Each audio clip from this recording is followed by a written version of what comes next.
हम लोग सोच भी नहीं सकते कि वो 41 वर्कर्स जो 12 नवंबर से उत्तरकाशी की अंडर कंस्ट्रक्टेड टनल के अंदर फंसे हुए हैं, उन पे क्या बीत रही होगी, वो क्या सोच रहे होंगे, क्या कर रहे होंगे।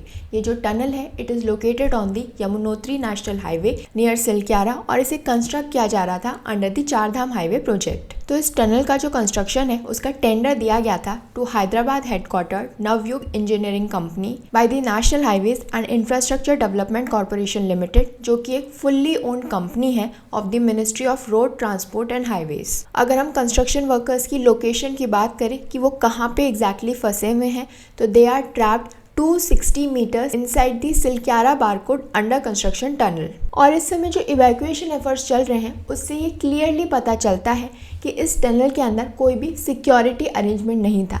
जी हाँ, ये 4.6 किलोमीटर की पूरी टनल है और इसके अंदर किसी भी सिक्योरिटी का ध्यान नहीं रखा गया था कि कल को इस तरीके का इंसिडेंट हो जाता है तो उसके लिए क्या सिक्योरिटी अरेंजमेंट अवेलेबल है। और यही कारण है कि क्यों इतनी टाइम लग रहा है, इतने दिन लग गए हैं उन वर्कर्स को बाहर निकालने के लिए जो कि अभी भी फंसे हुए हैं। अगर हम रेस्क्यू एफर्ट्स की बात करें तो एक एस्केप पैसेज जो है वो बनाया गया है, वो क्रिएट किया गया है फॉर दी ट्रैप्ड वर्कर्स और इसके लिए रेस्क्यू ऑफिशियल्स ने ड्रिल किया है in the debris to a distance of approximately 57 metres, ताकि जो फंसे हुए वर्कर्स हैं उनके पास पहुंचा जा सके। यानी जो डेब्रिस है उसके अंदर ड्रिल किया जा रहा है, 57 मीटर्स के पास तक जो है ये ड्रिल किया जाएगा ताकि जो फंसे हुए वर्कर्स हैं वहाँ से उनको निकाला जा सके। और इसके लिए एक मॉक ड्रिल भी कंडक्ट की गई थी ताकि ये जो पूरा प्रोसेस है ये काफ़ी स्मूथली हो सके और हम उन वर्कर्स को बाहर ला सकें। दो बाहर की जो पूरी सिचुएशन है वो सब कुछ तैयार करके रखी गई है, एक एम्बुलेंस तैयार है ताकि जैसे ही वो वर्कर्स बाहर आए उन्हें इमीडिएट हेल्प मिले through a temporary hospital setup. इससे पहले एक food pipeline which is of 6 inches in diameter उसे भी जो है वहाँ पर जो है डाला गया था ताकि उसके थ्रू फूड को डिलीवर किया जा सके, बाकी जो एसेंशियल आइटम्स हैं उन्हें वर्कर्स के पास पहुँचाया जा सके। इसके अलावा एक एंडोस्कोपिक फ्लेक्सी कैमरा भी जो है उस रबल के थ्रू भेजा गया है जिसमें से हमें पहले विजुअल्स, पहली वीडियो, पहली फ़ोटो देखने को मिली ऑफ दी स्ट्रैंडेड मैन। वो लोग वहाँ पर जो फंसे हुए थे उनकी पहली फ़ोटो देखने को मिली है ऑन 21 नवंबर। और इसके अलावा एक ऑडियो कम्युनिकेशन सिस्टम भी सेटअप किया गया था ताकि जो वर्कर्स वहाँ पर फंसे हुए हैं, ट्रैप्ड हैं, वो मेडिकल पर्सन से बात कर सकें, डॉक्टर्स से बात कर सकें। क्योंकि जो बेसिक नीड्स हैं जैसे कि कुछ मेडिसिन्स हैं, फूड है, टाल है, ब्रश है, जो भी बेसिक रिक्वायरमेंट्स हैं वो उस पाइप के थ्रू वहाँ भेजा तो जा रहा है, पर डॉक्टर्स का कहना है कि इस समय जो वर्कर्स की मेंटल हेल्थ है वो समझना बहुत ही ज़रूरी है।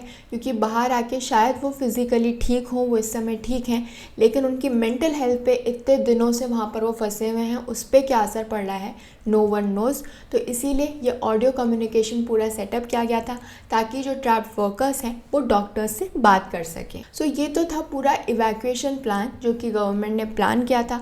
दो अगर पहले से प्लानिंग होती, पहले से इस तरीके की इमरजेंसी सिचुएशन के लिए पूरा सेटअप किया होता तो शायद इतने दिन नहीं लगते उन वर्कर्स को वहाँ से बाहर निकालने में। लेकिन सबसे पहले हमें ये समझना होगा कि ये कोलैप्स हुआ ही क्यों, कैसे उस टनल के अंदर इतने सारे लोग फंस गए। दो टनल कोलैप्स का जो एग्जैक्ट कॉज है वो अभी तक पता नहीं चला है कि किन रीजंस की वजह से इसका कोलैप्स हुआ है। और इसीलिए जो उत्तराखंड गवर्नमेंट है उन्होंने 6 मेंबर की एक्सपर्ट कमेटी बनाई है ताकि वो इस पूरे कोलैप्स के अंदर इन्वेस्टिगेट कर सके और ये पता लगा सके कि क्यों ये टनल कोलैप्स हुई। ये जो कमेटी है it is led by the director of Uttarakhand landslide mitigation and management centre. लेकिन अगर हम प्रोबेबल रीजंस की बात करें कि क्यों ये कोलैप्स हुई, तो जो हिस्सा जहाँ पर जो टनल है वो कोलैप्स हुई है it is around 200 to 300 meters from the tunnel mouth. और ये माना जा रहा है that it might have contained a hidden loose patch of fractured और वीक रॉक जो कि जब कंस्ट्रक्शन हो रहा था उस समय अनडिटेक्टेबल थी। इसके अलावा ये भी माना जा रहा है कि शायद वाटर सीपेज भी हुआ है थ्रू दिस कॉम्प्रोमाइज्ड रॉक और उसी ने इरोजन कॉज किया है ओवर द टाइम, जिसकी वजह से एक वॉइड क्रिएट हो गया था इन दी टनल स्ट्रक्चर। तो ये कुछ प्रोबेबल रीजंस हैं जिनकी वजह से शायद ये जो टनल है वो कोलैप्स हुई है। लेकिन एग्जैक्टली क्या रीज़न है ये तो तभी पता चलेगा जब ये जो इन्वेस्टिगेशन टीम बनाई गई है वो पूरा कुछ समझेगी, देखेगी कि क्या रीजंस थे, क्या हुआ था वहाँ की रॉक्स में।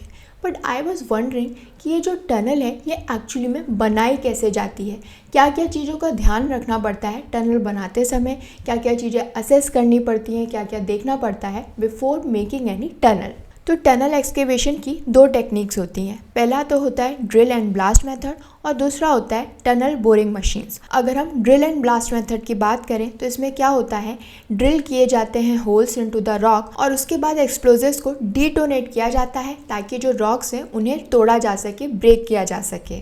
ये जो ड्रिल एंड ब्लास्ट मेथड है इसे ज़्यादातर हिमालयाज़ के लिए यानी जम्मू एंड कश्मीर और उत्तराखंड के लिए यूज़ किया जाता है due to their challenging terrain.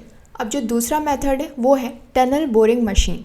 तो इसके अंदर क्या किया जाता है, बोर क्रिएट किया जाता है, एक होल क्रिएट किया जाता है रॉक में while supporting the tunnel behind the precast concrete segments. तो ये जो पूरा मेथड है ये काफ़ी एक्सपेंसिव होता है लेकिन at the same time it is a very safe method. और ये जो टनल बोरिंग मशीन का पूरा प्रोसेस है ये तब आइडियली हो सकता है जब जो रॉक कवर है it is up to 400 meters tall. अगर हम इंडिया के अंदर बात करें तो दिल्ली मेट्रो के अंदर जो अंडरग्राउंड टनल्स बनाई गई थी they were dug using a tunnel boring machine at shallow depth. अब ये तो बात हो गई कि टनल बनाने के लिए वहाँ पर जो कंस्ट्रक्शन है उसे करने के लिए क्या क्या मेथड यूज़ किया जाता है टू ड्रिल द रॉक। लेकिन इस पूरे कंस्ट्रक्शन को स्टार्ट करने से पहले कुछ चीज़ें होती हैं, कुछ क्रिटिकल एस्पेक्ट्स होते हैं जिन्हें ध्यान में रखना पड़ता है। जैसे कि सबसे पहला एस्पेक्ट है कि रॉक की इन्वेस्टिगेशन की जाए।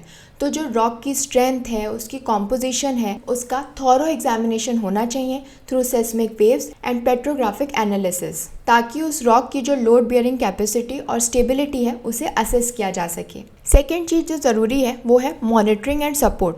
तो जब भी इस तरीके की टनल कंस्ट्रक्ट हो रही है there is a requirement of continuous monitoring by using the stress and deformation metres along with various support mechanisms जैसे कि shotcrete, rock bolts, steel ribs and specialised tunnel pipe umbrellas. And last चीज़ जो कि बहुत ही crucial है वो है geologist assessment. तो एक इंडिपेंडेंट जियोलॉजिस्ट का जो असेसमेंट है वो बहुत ही ज़रूरी है, वो बहुत ही क्रूशियल रोल प्ले करता है इन एग्जामिनिंग द टनल, क्योंकि वो पोटेंशियल फेलियर्स को प्रिडिक्ट कर सकते हैं और वो डिटरमाइन कर सकते हैं कि उस रॉक की स्टेबिलिटी क्या रहेगी ड्यूरिंग द कंस्ट्रक्शन। सो ये कुछ क्रूशियल एस्पेक्ट्स हैं जिनको ध्यान में देना बहुत ही ज़रूरी है बिफोर मेकिंग एनी टनल। तो टनल बनाने के लिए क्या क्या ज़रूरी है, कौन सी हमें टेक्निक यूज़ करनी पड़ेगी, टेक्निक यूज़ करने के बाद उस रॉक के अंदर कितना दम है, कितनी स्टेबिलिटी है वो ज़रूरी है, और इसको देखने के लिए एक इंडिपेंडेंट जियोलॉजिस्ट भी ज़रूरी है। अब ये सारी चीज़ें इस 4 धाम टनल को बनाने के लिए यूज़ की गई हैं या नहीं ये तो अभी नहीं पता है। ये हमें पता चलेगा जब जो इन्वेस्टिगेशन टीम है वो इसके बारे में इन्वेस्टिगेट करेगी। लेकिन क्योंकि अब ये जो टनल है ये पार्ट थी ऑफ द 4 धाम प्रोजेक्ट, तो हम समझ लेते हैं कि ये 4 धाम प्रोजेक्ट क्या है और क्यों इस टनल को बनाया जा रहा था। तो ये जो 4 धाम परियोजना है इसका एम ये था कि इम्प्रूव की जा सके connectivity to the 4 Dham pilgrimage centres which are Badrinath, Kedarnath, Gangotri, Yamunotri in the Himalayas. तो इस पूरे प्रोजेक्ट से क्या हो रहा था, जो जर्नी थी इन सभी जगहों पर वो ज़्यादा सेफ हो रही थी, फास्ट हो रही थी and it was more convenient. तो ये जो पूरा प्रोजेक्ट था ये चौड़ा कर रहा था, वाइडन कर रहा था ऑलमोस्ट 900 किलोमीटर्स ऑफ हाईवेज जिससे कनेक्ट हो रही थी ये सभी साइट्स, ये सभी तीर्थ स्थल and the Tanakpur Pithoragarh stretch of national highway 125 जो कि पार्ट है ऑफ द कैलाश मानसरोवर यात्रा रूट। इस प्रोजेक्ट को लेकर शुरू से ही एनवायरमेंटल कंसर्न्स थी क्योंकि इस प्रोजेक्ट से डिस्ट्रॉय हो रहे हैं about 690 hectares of forest with 55,000 trees and evacuate किया जा रहा है an estimated 20 million cubic meters of soil, और अपरूटिंग ऑफ वेजिटेशन हो रहा है for the widening of road. ये काफ़ी प्रॉब्लमेटिक हो सकता है for the biodiversity and the regional ecology. और इस प्रोजेक्ट की वजह से, रोड कंस्ट्रक्शन की वजह से इनडिस्क्रिमिनेट ब्लास्टिंग की जा रही है जिसकी वजह से सॉइल के अंदर, रॉक्स के अंदर क्रैक्स आ रहे हैं विच में also enhance the possibility of flash flood in the future. और इसीलिए जो पूरा प्रोजेक्ट है, ये जो 4 धाम परियोजना है, ये भले ही हमारी ही कन्वीनियंस के लिए बनाई जा रही है लेकिन ये आगे चल के हमारे लिए ही इनकन्वीनियंट हो सकती है, एनवायरनमेंट को जो है हार्म पहुंचा सकती है। सो हम देख सकते हैं कि इंडिया के अंदर बहुत सारी टनल्स जो हैं वो पहले भी बन चुकी हैं, लेकिन इन टनल्स की सेफ्टी रिक्वायरमेंट्स पूरी की जाती हैं या नहीं ये किसी को नहीं पता है।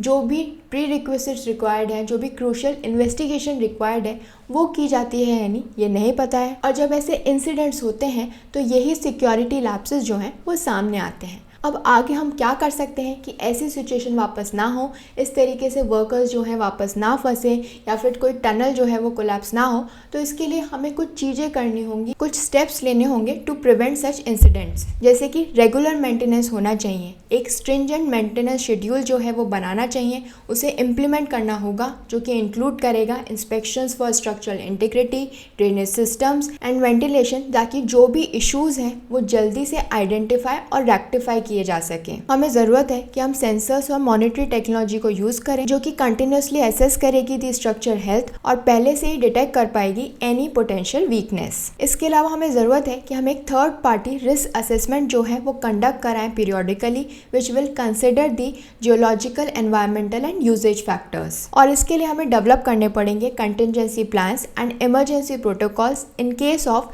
Any structural concerns. इसके अलावा जो वर्कर्स टनल के अंदर काम कर रहे हैं उनकी ट्रेनिंग होनी चाहिए, उन्हें पता होना चाहिए कि अगर ऐसी कोई सिचुएशन आती है, ऐसी कोई इमरजेंसी आती है तो उसमें उनका रिस्पॉन्स क्या होगा, उन्हें क्या करना होगा, क्या पूरा प्रोसीजर होगा। And last is the technology integration. हमें एक्सप्लोर करने पड़ेंगे इनोवेटिव टेक्नोलॉजीज जैसे कि artificial intelligence, drones, robotics for more efficient inspections, maintenance and early detection of potential issues. So this was all about the collapse of Uttarkashi's tunnel. I hope this information was helpful to all of you. Please do like, share and subscribe to my channel. Thank you.